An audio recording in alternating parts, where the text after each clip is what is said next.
Hello good morning student. आज हम आपको फर्स्ट ईयर की फार्मेसी में इम्यूनोटॉमी एंड फिजियोलॉजी में रेस्पिरेटरी सिस्टम करवाएंगे। ये जो रेस्पिरेटरी सिस्टम है ये हमारा सांस लेने की जो प्रक्रिया होती है, इसमें जितने भी सिस्टम में आते हैं जो हेल्प करते हैं तो उसको हम रेस्पिरेटरी सिस्टम कहते हैं। जैसे डेफिनेशन दी गई है, respiration is defined as the exchange of gases between body tissue and the external environment, supply of oxygen to the tissue and excretion of carbon dioxide occur only through respiration। Means हमारी body में जो gases हैं, oxygen की जो supply होती है tissue तक, वो सब रेस्पिरेशन के थ्रू ही किया जाता है। और उसको जो हम लेते हैं सांस, अंदर लेना और छोड़ना, उसको हम ब्रीथिंग कहते हैं। ब्रीथिंग अंदर लेने को इंस्पायरेशन कहते हैं और जब बाहर निकालते हैं सांस अपनी तो एक्सपायरेशन कहते हैं इसे। तो जो रेस्पिरेटरी सिस्टम है उसमें नोज आता है, nasal cavity, larynx, trachea, bronchi, bronchioles, alveoli. तो उसके बाद ये जो ब्लड और सेल और माइटोकॉन्ड्रिया तक हमारा जो सांस है ऑक्सीजन जाती है। तो जो नोज होता है, नोज स्टार्टिंग में नोजल कैविटी, ये एक जरिया है, इसके थ्रू हम सांस लेते हैं हमारे फेफड़े, लंग्स जिसे कहते हैं। ये सांस लेंगे और छोड़ेंगे। तो ये जो सांस लेते हैं, सबसे पहले नोजल कैविटी, लैरिंक्स और लैरिंक्स के थ्रू जब हमारा सांस जाता है इधर से, फिर कार्टिलेज होती है लैरिंक्स में। तो स्मॉल जो हड्डी होती है, आपने चिकन खाया होगा उसमें, तो उसके थ्रू फिर आगे हमारे लंग्स में जाती है। तो लंग्स में जब जाएगी तो फिर ब्रोंकाई में जाएगा ऑक्सीजन, ब्रोंक्यूलाइज, फिर एल्वेली जो है गुच्छे की तरह होता है, जैसे इस तरह से दिखाया गया आपको। ये एल्वेली है, एल्वेली तक सांस जाता है। सांस जाने के बाद उसके बाद यहाँ से सांस ब्लड ले जाता है ऑक्सीजन को। तो ब्लड में आरबीसी होता है, आरबीसी में जो है होमोग्लोबिन होता है, होमोग्लोबिन जो है आयरन होता है। तो होमोग्लोबिन ऑक्सीजन ले जाता है, ऑक्सीजन ले जाके सेल को देता है। सेल आगे माइटोकॉन्ड्रिया होता है हमारा बॉडी में, जो सेल्स के पार्ट्स होते हैं छोटे छोटे, लाखों करोड़ों में होते हैं हमारे माइटोकॉन्ड्रिया, तो वहां तक देते हैं। तो वहां फिर ये वापस कार्बन डाइऑक्साइड लेके वापस आता है। तो इधर से फिर लंग से बाहर कार्बन डाइऑक्साइड जाती है। और एपिग्लोटिस जो है हमारी जो पाइप होती है वो दो पार्ट में बढ़ती है। एक एयर वाली साइड में चली जाती है और एक फूड वाली पाइप में चली जाती है। एक ही नाली होती है, यही नाली हम यूज करते हैं सांस लेने में, यही खाने में यूज करते हैं। कई बार हम खाना खा रहे थे, इसका सारा सिस्टम हमारा ब्रेन करता है। एपिग्लोटिस जो है वो एक ऐसे टाइप से है, लगा होता है, वो एयर आए तो इधर चला जाता है, फूड वाली पाइप पे बंद कर देता है। तो अगर खाना ज्यादा होता है तो एयर वाली पाइप को बंद करके नीचे हमारा डाइजेशन में खाना चला जाता है। तो कई बार क्या होता है कि हम कहीं और ख्याल होता है तो हमारा खाना एयर वाली पाइप में चला जाता है, लंग्स में। तो उस टाइम हमें हिचकी आनी शुरू हो जाती है। तो हम ये सोचते हैं कि हमें किसी ने याद किया। होता ये नहीं है कि एपिग्लोटिस जो होता है वो अपना काम करना बंद कर देता है, तो इसमें फूड पाइप को बंद कर देता है। एयर पाइप में हमारा खाना चला जाता है। जब एयर पाइप में जाता है खाना, तो वहाँ जहाँ लंग्स होता है, तो लंग देखता है कि वहाँ से खाना आ रहा है, तो वो उसको एक प्रेशर से बाहर निकालता है। हमें हिचकी लगती है, झटका सा लगता है, वो उसको भेजता है। तो वो जो चला जाता है खाना, उसको फिर वापस जो है फूड पाइप में भेजता है, तो उसको जो है एपिग्लोटिस जो है वो करता है। तो उसके बाद ये सारा जो फंक्शन है ब्रेन करता है। कभी कभी खाने टाइम हमारा ध्यान कहीं होता है, तो हमें भी कई बार लोग बोलते हैं माता पिता कि खाने टाइम सोचना नहीं, या मतलब कि अपना पढ़ना नहीं चाहिए, क्योंकि जो ब्रेन है फूड को भेजता है, एक ही पाइप से जाता है। तो कई बार हमारा फूड जो है एयर पाइप में जाने से हिचकी आनी शुरू हो जाती है, तो उसको फिर दोबारा जो लंग्स होते हैं प्रेशर से वापस उसी फूड पाइप में भेज देते हैं।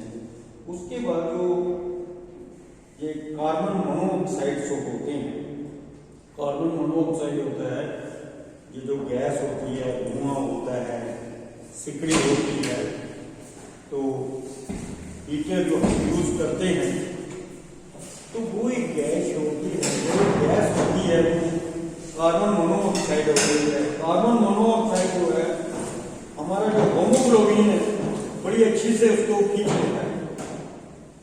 तो जब वो खींच लेता है तो उससे मतलब कि नुकसान पहुंचता है हमारे बॉडी में, लेकिन जो उसका जो प्रॉपर काम होता है ऑक्सीजन लेके हम और कार्बन डाइऑक्साइड को छोड़ना, इसका काम है।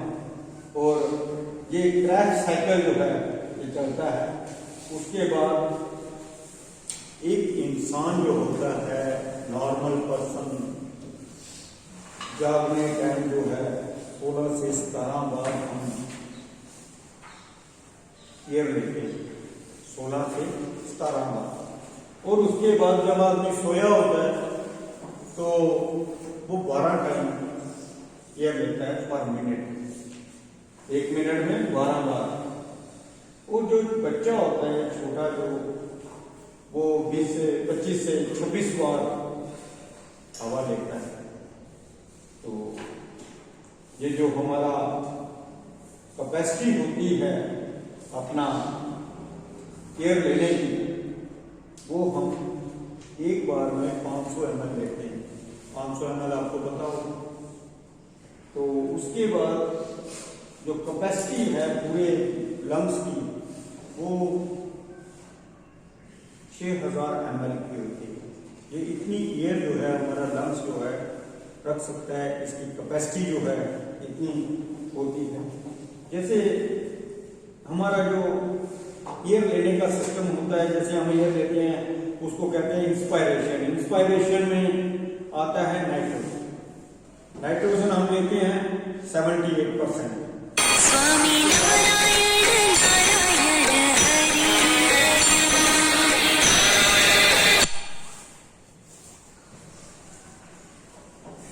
उसके बाद हम इसमें ऑक्सीजन जो है 21% लेते हैं, और कार्बन डाइऑक्साइड जो है 0.03% लेते हैं। जब हम हवा लेते हैं तो हमारे अंदर सांस जाती है, उसमें नाइट्रोजन 78%, ऑक्सीजन 21% और कार्बन डाइऑक्साइड 0.03% लेते हैं, मतलब 1% भी नहीं लेते। जब हम छोड़ते हैं, जब हम ये छोड़ते हैं तो इसे कहते हैं एक्सपायरेशन। तो बाहर निकालते हैं जब, तो नाइट्रोजन जो है सेम टू सेम जितना लिया 78% ही हम छोड़ेंगे, और जो ऑक्सीजन है वो कम आती है बॉडी से, वो 17% आती है, 17% आएगी आपकी। उसके बाद कार्बन डाइऑक्साइड जो है 4% बन जाती है अंदर से। तो कार्बन डाइऑक्साइड शुरू में हम लेके नहीं जाते, तो जब छोड़ते हैं तो ये 4% होती है। तो ये कार्बन डाइऑक्साइड जो है हमारा खून लेके जाता है अंदर, और जो जितनी भी गैसेज होती हैं ये कार्बन डाइऑक्साइड बाहर आती, गंदी गैस होती है, ये स्मेल वाली होती है। तो उसके बाद एक बार में जब हम जितना सांस ले सकते हैं वो है 500 ml, और जो कैपेसिटी होती है हमारे अंदर फेफड़ों की वो 6000 ml की होती है। ml तो आप जानते ही होंगे। तो उसके बाद पर्वत में जब चढ़ते हैं, पहाड़ों में हम oxygen plus nitrogen gas mix होती है, वो हम लेके जाते हैं सिलेंडर में। जब हम समुद्र में जाते हैं तो तब भी ऑक्सीजन और नाइट्रोजन मिक्स गैस होती है सिलेंडर में। तो जब गहरा पानी आ जाता है 300 फीट से ज्यादा, तो ऑक्सीजन प्लस हीलियम जो है ये यूज करते हैं हम।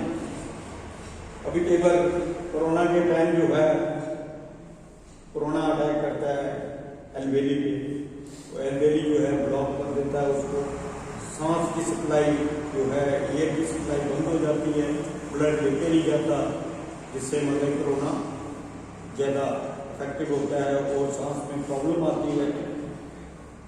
उसके बाद जो है हम आईसीयू, जब कोई आईसीयू में एडमिट होता है तो वहाँ पे ऑक्सीजन प्लस हीलियम का सिलेंडर जो है लगा देते हैं, तो वो लेते हैं। जब वेंटिलेटर पे आदमी होता है आईसीयू में, तो उसके अंदर पाइप जाते हैं, क्योंकि उसको प्रॉब्लम आती है नाक से ये खींचने की एयर, तो ये फेफड़े हमारे जो है वहाँ से एयर खींचते हैं। ये जो एयर हम हवा लेते हैं तो हमारे फेफड़े लेते हैं। अगर कोई नाक और मुंह भी बंद कर दें, इधर से काट के हम पाइप डालें, तो आराम से हवा जो है हमारे फेफड़े लेते हैं। तो ये जितना भी काम है, लंग्स वगैरह सप्लाई करते हैं ऑक्सीजन को। जो शेप होती है लंग्स की, कोनिकल शेप होती है इसकी, जैसे पिक्चर में जो दिखाया गया, कोनिकल शेप में ये लंग्स होते हैं हमारे लोग। और the apex of the lung is about rising slightly over the clavicle, the base of the lung is near the diaphragm. ये जो लंग्स होते हैं नीचे डायफ्राम होता है। ये जो डायफ्राम होता है, जब हमारे लंग्स हवा लेते हैं तो डायफ्राम नीचे आ जाता है। नीचे आने से फिर डायफ्राम ऊपर आता है, तो ये लंग्स हवा छोड़ते हैं। ये खुद छोड़ नहीं सकते, डायफ्राम ही ये काम करता है। जब भी सांस लेते हैं डायफ्राम नीचे बैठ जाता है, और उसके बाद ये प्रेशर से नीचे से ऊपर हवा, डायफ्राम धक्का लगाता है लंग्स को, तो बाहर आता है। तो लेडीज में जब लेडीज प्रेग्नेंट होती है तो डायफ्राम नीचे बैठ जाता है, और जहाँ पे चाइल्ड का होता है, तो जब हवा लंग्स लेते हैं तो उनकी जो पसलियाँ होती हैं वो काम करती हैं, और हवा की बाहर निकालना और लेना, पसलियाँ काम करती हैं डायफ्राम की जगह। और उसके बाद जो है लंग्स में each lung is divided into a lobe by means of a fibrous. The right lung, which is bigger, has 3 lobes. The left lung has 2 lobes. Each lobe is composed of number of lobes. Each lobe contains a small bronchial tubes. This tube divides and subdivides and end finally in air sac. और इसी तरह ये जो lungs है काम करता है, इसमें 3 लोब्स होते हैं, तो ये सक करता है एयर को। तो इस तरह से मतलब कि ये जो हमारा एयर का सिस्टम बॉडी में चलता है, रेस्पिरेटरी सिस्टम। मैक्सिमम जो है लंग्स का क्वेश्चन आता है आपको एग्जाम में, तो स्टूडेंट्स ये रेस्पिरेटरी सिस्टम चैप्टर कंप्लीट हुआ। तो नेक्स्ट जो चैप्टर है हम आपको नेक्स्ट क्लास में पढ़ाएंगे यूरिनरी सिस्टम, जिसमें पार्ट ऑफ यूरिनरी सिस्टम और किडनी और फॉर्मेशन ऑफ यूरिन, तो ये हम आपको नेक्स्ट क्लास में पढ़ाएंगे। So thank you student.